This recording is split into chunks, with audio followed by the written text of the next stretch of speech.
ડુંગળીની નિકાસ પર પ્રતિબંધ અને ભાવ મુદ્દે ખેડૂતોનો આક્રોશ યથાવત છે। આજે ફરી સૌરાષ્ટ્રના સૌથી મોટા ગોંડલ યાર્ડ બહાર ખેડૂતોએ ડુંગળી ફેંકીને પોતાનો વિરોધ દર્શાવ્યો। ડુંગળીની નિકાસ પર કેન્દ્ર સરકારના પ્રતિબંધના કારણે ભાવમાં મોટો કડાકો બોલ્યો છે। હાલમાં ડુંગળીના ભાવ તળિયે બેસી ગયા છે। સરકારના નિર્ણય બાદ પહેલા ખેડૂતોએ શાંતિપૂર્ણ માહોલમાં વિવિધ પ્રકારે રજૂઆતો કરી, તેમ છતાં પ્રશ્નનું નિરાકરણ ન આવતા હવે વિરોધ આક્રમક બન્યો છે। હવે સૌરાષ્ટ્રમાં આ વિરોધની આગ ફેલાઈ રહી છે। ગઈકાલે રાજકોટ અને ભાવનગર જિલ્લામાં ખેડૂતોએ ઉગ્ર વિરોધ નોંધાવી નેશનલ હાઈવે ઉપર ચક્કાજામ કર્યો। આજે ફરી ગોંડલ યાર્ડ બહાર ખેડૂતોએ વિરોધ દર્શાવ્યો, આંદોલનને ઉગ્ર બનાવ્યું। ગોંડલ યાર્ડમાં વિરોધ પ્રદર્શન સમેત 10 જેટલા ખેડૂતોએ આત્મવિલોપનની ચીમકી ઉચ્ચારતા પોલીસ દોડતી થઈ ગઈ અને તાત્કાલિક ચીમકી ઉચ્ચારનાર ખેડૂતોની અટકાયત કરી। તો ખેડૂતોના વિરોધના કારણે માર્કેટિંગ યાર્ડમાં ડુંગળીની આવક પર બ્રેક લાગતા વેપારીઓનો પણ પરસેવો છૂટી ગયો છે। ગોંડલ વેપારી એસોસિએશનના પ્રમુખ યોગેશ ક્યાડાએ તાત્કાલિક પ્રશ્નના નિરાકરણની માંગ કરી છે। બે દ્રશ્યો અમે આપને એબીપી અસ્મિતાની સ્ક્રીન ઉપર બતાવી રહ્યા છીએ। આ ગઈકાલના એક દ્રશ્યો છે જ્યાં ડુંગળી રસ્તા ઉપર ફેંકીને ખેડૂતોએ ચક્કાજામ કર્યો, અને બીજા આજના દ્રશ્યો છે કે જ્યાં ગોંડલ માર્કેટ યાર્ડની બહાર આખી બોરીઓ ઊંચકીને ડુંગળી ફેંકી દેવામાં આવી, અને એ પણ એના થકી જેણે આ ડુંગળીની પાછળ રાત દિવસ મહેનત કરી, કેટલોય ખર્ચો કર્યો। ખેડૂત પોતાના મહામૂલા પાકને આવી રીતે શા માટે ફેંકીને પોતાનો રોષ પ્રગટ કરી રહ્યો છે? કારણ કે તેને નથી મળી રહ્યા પૂરતા ભાવ। આના કાંઈ કોઠલા ભરાય નહીં। આ 20 દીએ પબ્લિકના પેટમાં પડી જવી જોઈએ, નકર આ વસ્તુ આ કોટા કાઢી જાય। એ સરકારને ખબર છે ને બધાને ખબર છે। તો અમે 3 દીથી ગામડેથી હેરાન થાય છે, ડુંગળીની હરાજી કાંઈ લેવામાં આવતી નથી। તો આનું કરવું શું? હવે તો મફતમાં આવે છે। આની ધ્યાન દોરાવી જોઈએ। આને ખબર છે કે બીજા દેશમાં કેટલાની કિલો વેચાય છે, તો અહીંયા પબ્લિકને ખાવામાં કાંઈ વાંધો નથી। અહીંયા ડાયરેક્ટ તમે એમ કહો ગરીબોની કસ્તુરી, તો તમારે વહેલી જાહેરાત કરવી જોઈએ કે ડુંગળી ખેડૂત વાવતા જ નહીં ને કાં દીકતા જ નહીં, તો ડીટી નહીં તો આ વસ્તુ ન થાય। હવે આ 5 દીધા યાર્ડમાં પડી છે, તો આનું કરવાનું શું? આ કોટા કાઢી ગયા। યાર્ડને એક વિનંતી છે કે યાર્ડના સત્તાધીશો 2 દિવસથી કોઈ હાજર છે નહીં, તો વધીને 9:30નો ટાઈમ થયો છે। 12 વાગ્યા સુધીમાં ખેડૂતો સાથે કોઈ પણ પ્રકારની બેઠક નહીં થાય તો આત્મવિલોપન મારા દ્વારા કરવામાં આવશે યાર્ડના ગેટની સામે બપોરે 12 કલાકે।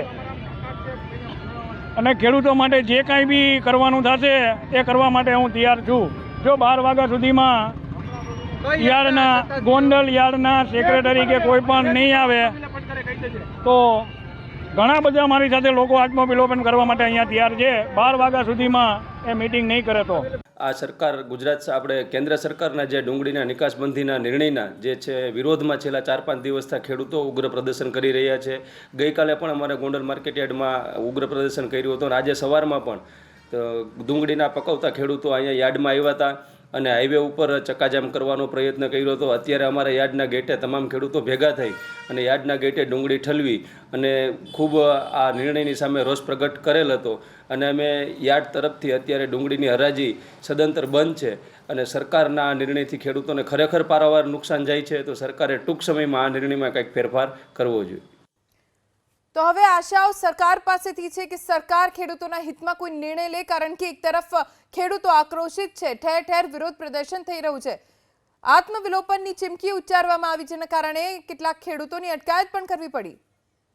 ગોંડલ માર્કેટ યાર્ડ બહાર સતત 2 દિવસથી આવી જ રીતે ખેડૂતો એકઠા થઈને પોતાનો રોષ પ્રગટ કરી રહ્યા છે, કેમ કે જે ભાવ અત્યારે ડુંગળીના તેમને મળી રહ્યા છે તેની પાછળ જે ખર્ચ થયો છે એટલા પણ ભાવ ખેડૂતોને હાલ પોષણક્ષમ નથી મળી રહ્યા, અને એટલી જ ખેડૂતોની માંગ છે કે સરકાર આ મામલે પોતાના નિર્ણય ઉપર વિચારણા કરે।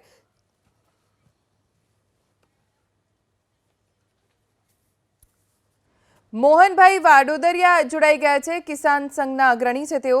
મોહનભાઈ, ખેડૂતો અત્યારે ખૂબ આક્રોશિત છે, 2 દિવસથી તેમણે પોતાનો રોષ પ્રગટ કર્યો છે।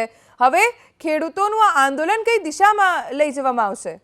આંદોલન એ દિશામાં લેવાના છે। અમે સરકારને એમ કહી છે કે અમને ઝેરી દવા આપો એટલે અમે પી લઈ, અમારે જીવવું નથી આવી રીતે। આમાં અમે એ જ માંગણી કરી છે, અને રોડ માથે અમે ડુંગળી નાખીને કાલે અમે ચાલુ જ કર્યું છે, અને હજી પણ રોષ છે, અને ખેડૂતો એના હક લઈને જપવાના છે। હવે અમે ડુંગળી માટે કાં અમે વાવવાનું બંધ કરશું એટલે તમને બધી ખબર પડે છે. જરાક ઓલું થાય તો મીડિયા વાળા કહે ખેડૂત કસ્તુરી મોંઘી થઈ ગઈ, ગરીબોની કસ્તુરી. અમારી આંખમાં અટાણે આંસુ આવે છે. અમે અટાણે કે કોઈ મેળના નથી. એટલે હું કાલે મને આપણે ઓનો ફોન આવ્યો હતો આપણે એબીપી અસ્મિતામાં કે તમે આવો આમાં. એટલે મેં અમારા દિલીપભાઈ સખી અને મોકલ્યા છે. દિલીપભાઈ સખી આવશે આજે મહામંથનમાં. જી કોંગ્રેસ કિસાન સંઘના પ્રમુખ પાલ આંબલિયા આપણી સાથે જોડાઈ ગયા છે. કદાચ મોહનભાઈનો ફોન કટ થઈ ગયો છે.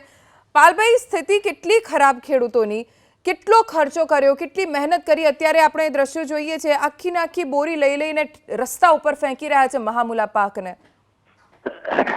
એબીપી અસ્મિતાના માધ્યમથી ખાસ કરીને જે લોકો ઘરે બેઠા બેઠા ડુંગળી ખાય છે અને જે લોકો એવું પણ કહે છે કે ગરીબોની કસ્તુરી શું કહેવાય ગૃહિણીઓને રડાવે છે, એમને મારે કહેવું છે કે જે લોકો આવો પ્રચાર કરે છે એમને કહેવું છે, જે લોકો આવી વાતો કરે છે એમને કહેવું છે કે તમારા મેકઅપના ખર્ચાની સરખામણીએ ડુંગળી મોંઘી નથી.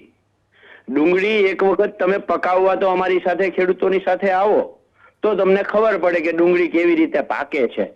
રાત દિવસ ટાટ તડકો કંઈ જોયા વગર ખેડૂતો મહેનત કરે. ખેડૂતો આશા અપેક્ષા રાખે કે ગયા વર્ષે ડુંગળીનો ભાવ આવ તળિયે ગયો તો સરકારે, આ ખોટી સરકારે જાહેરાત પણ કરી હતી કે અમે ડુંગળીએ પ્રતિ કિલો 1 રૂપિયો ને 2 રૂપિયા આપશું. સરકારે ન આપ્યા, પણ આ વર્ષે ખેડૂતોને આશા હતી. આ ડુંગળી માત્ર ડુંગળી નથી, આ ડુંગળી અરે ખેડૂતોના અરમાનો છે, એમના દીકરા દીકરીના લગ્નના, એમના સગપણના, એમના ભણતરના અરમાનો છે કે આ ડુંગળી વેચાશે તો હું આ કરીશ, આ ડુંગળી વેચાશે તો હું આ કરીશ.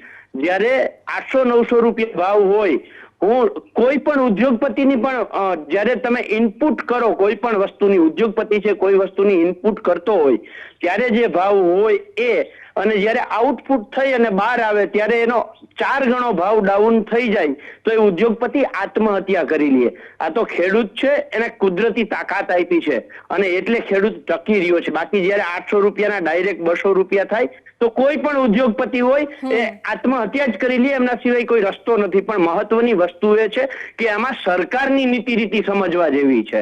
સરકાર એક બાજુ ખેડૂતોને ડબલ આવકની વાત કરે છે અને બીજી બાજુ 800 ના ડાયરેક્ટ 200 રૂપિયા કરે છે. તો સરકાર આમાં 100% જવાબદાર છે. આ સરકારની ભૂલ નથી, આ સરકારે ઈરાદાપૂર્વક લીધેલું પગલું છે અને આ પહેલી વખત નથી. એબીપી અસ્મિતાના માધ્યમથી હું છેલ્લા 4 વર્ષમાં સરકારે ખેડૂત વિરોધી આવા જે નિર્ણયો લીધા છે યાદ કરાવવા માંગુ છું. ઓકે પાલભાઈ, માફ કરજો, આપને અટકાવવા માંગીશ, સમયનો અભાવ છે. આભાર એબીપી અસ્મિતા સાથે વાત કરવા માટે.